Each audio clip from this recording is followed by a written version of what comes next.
National conference कहते हैं कि हम जम्मू कश्मीर को स्टेट का स्टेटस वापस देंगे। अब मैं यहाँ अब्दुल्ला साहब और राहुल बाबा को पूछना चाहता हूं कि भैया आप कैसे वापस दोगे, बताओ तो। कौन वापस दे सकता है? बड़ा जोर से बोलो, कौन दे सकता है? कौन दे सकता है? ये क्या आप जम्मू कश्मीर की जनता को मूर्ख बना रहे हो भाई? सब में अकल है। वो भारत सरकार ही दे सकती है, मोदी जी ही दे सकते हैं। अब आगे सुनिए, मैंने खुद कहा है कि चुनाव के बाद उचित समय पर जम्मू कश्मीर को राज्य का स्टेटस हम वापस देंगे। और आम सभा में नहीं कहा है, हमने पार्लियामेंट में कहा है। जो चीज हमने दे ही दी है, इसको ये मांग रहे हैं, बताइए भाई। ऐसा कभी देखा है क्या? अरे भाई, मेरा 5 अगस्त 6 अगस्त का भाषण सुन लो। उसमें मैंने कहा है चुनाव के बाद उचित समय पर जम्मू कश्मीर को हम फिर से यूटी से राज्य बनाने का काम करेंगे। राहुल गांधी, आप लोगों को गुमराह मत करिए। हमने जम्मू कश्मीर को हम जानते हैं, उसके सम्मान को भी जानते हैं। भाइयों बहनों, भारतीय जनता पार्टी की मोदी सरकार ने सालों से गुर्जरों की, हमारे पहाड़ी भाइयों की, हमारे दलित भाइयों की, ओबीसी समाज के कई सारे वर्ग, जाट और ऐसे कई वर्ग जो सम्मिलित है, उनकी रिजर्वेशन की मांग थी। इन्होंने नहीं दिया, हमने इसको रिजर्वेशन दे दिया। ये लोग कहते हैं ये रिजर्वेशन पर हम पुनः विचार कर देंगे। आज मैं फिर से सभी कार्यकर्ताओं को कहता हूं, एक एक पहाड़ी के घर पर, एक एक गुर्जर बकरवाल के घर पर, एक एक दलित भाई, जाट भाई के घर पर जाइए और बताइए कि आपका आरक्षण छीनना चाहते हैं। इसको भारतीय जनता पार्टी ही बचा सकती है और कोई नहीं बचा सकता। भाइयों बहनों, कश्मीर ने बहुत आतंक झेला है। कश्मीर में ऐसी सरकारें थी जो आतंकवाद के सामने आंख मूंद कर बैठी। ऐसे लोग भी है जो शांति होती थी तो यहां आकर मुख्यमंत्री बन जाते थे, और आतंकवाद होता था तो दिल्ली में जाकर कॉफी बार में कॉफी पीते थे। आप जानते हो ना? जानते हो या नहीं जानते हो? कौन है? कौन है?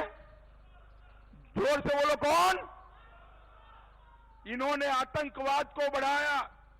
मैं आज कहना चाहता हूं, मोदी जी के 10 साल में आतंकवाद में 70% कमी लाने का काम ये भारतीय जनता पार्टी की है। आतंकवादियों को चुन चुन कर नसीहत करने का काम भारतीय जनता पार्टी ने किया। कई सालों के बाद अमरनाथ यात्रा बेखौफ गई, 5 लाख लोग दर्शन कर कर आए। कई सालों के बाद घाटी में रात का थिएटर चालू हुआ। कई सालों के बाद घाटी में ताजिया का जुलूस निकला, और कई सालों के बाद हमारी जम्मू और कश्मीर की कई यात्राएं निर्विरोध समाप्त हो गई। भाइयों बहनों, अगर ये आए तो पीछे के पीछे आतंकवाद आया समझिएगा।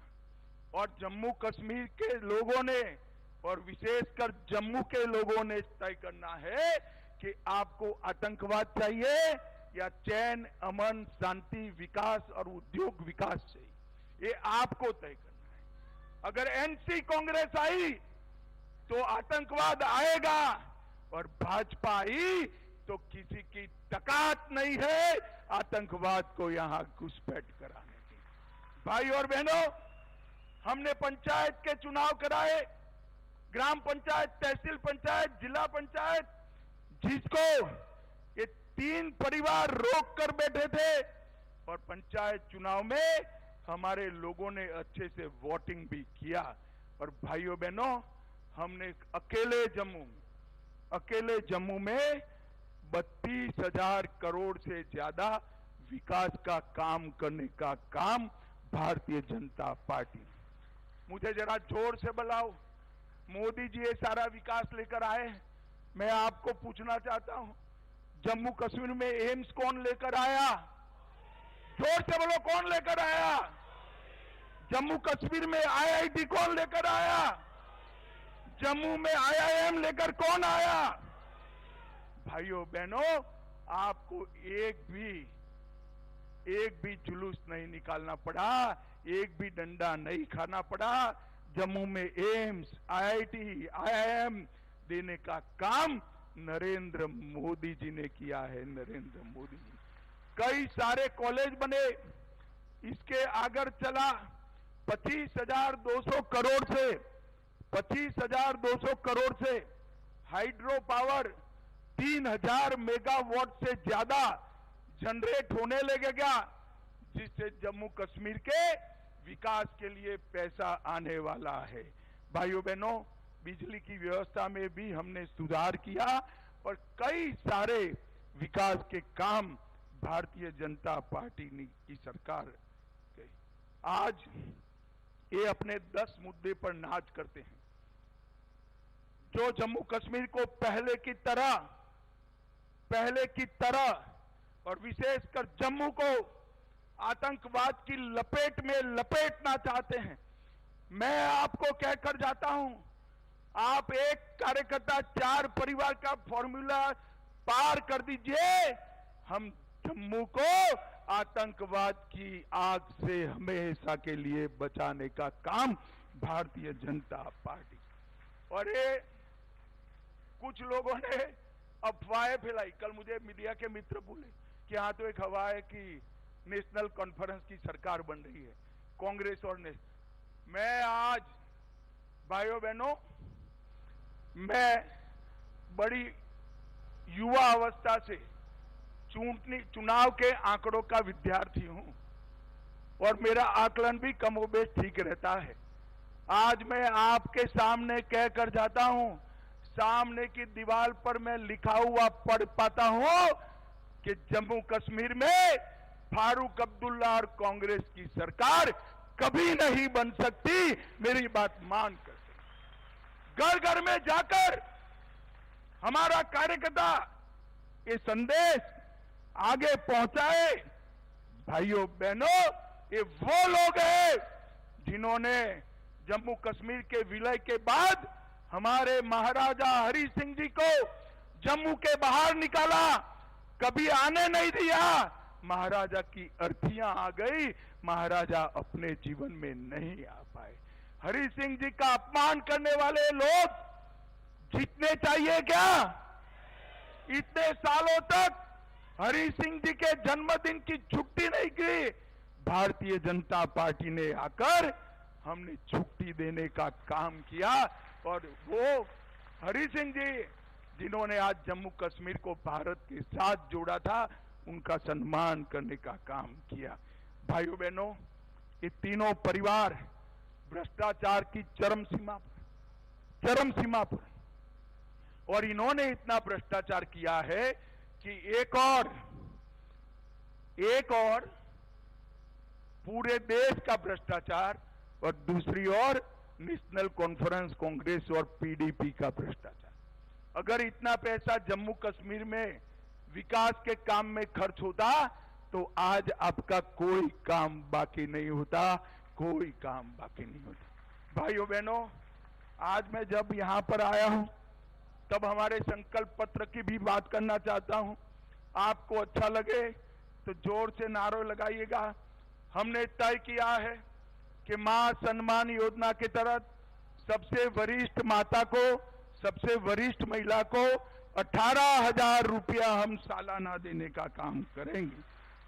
उज्ज्वला लाभार्थी को 2 गैस के सिलेंडर हम फ्री ऑफ कॉस्ट देंगे। अग्निवीरों को 20% आरक्षण केंद्र के अलावे जम्मू कश्मीर की नौकरियों में देंगे।